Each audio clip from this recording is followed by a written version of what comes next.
We are dealing with real numbers for the most part in this class. We'll talk a little bit about imaginary numbers later, but we need to be able to categorize those numbers based on where they fall on the number line. As a reminder, please note that integers are the whole numbers,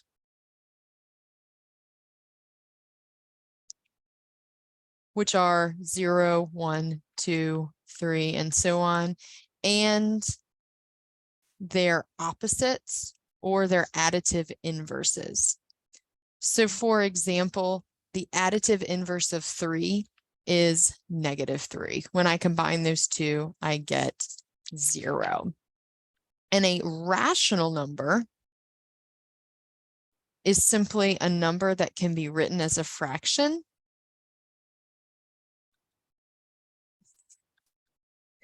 or I can write it as a repeating or terminating decimal.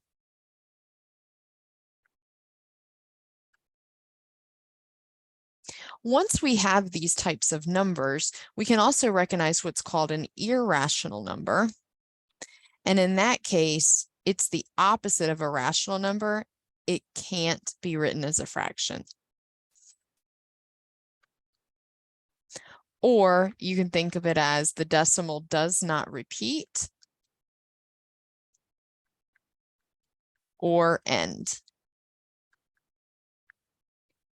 Once you have these numbers, you can place them on a number line, and then you can use certain symbols to categorize them. So for example, if you have 3 is less than 5, that means that 3 is smaller than 5. Notice I could also say that 3 is less than or equal to 5 because it does fall into that category.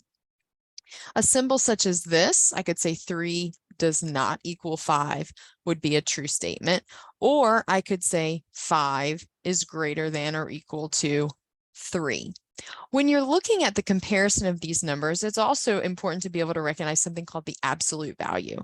An absolute value is written with 2 bars. So for example, the absolute value of 3 is 3, and that is simply the distance the number is from 0. Likewise, the absolute value of -3 is also 3.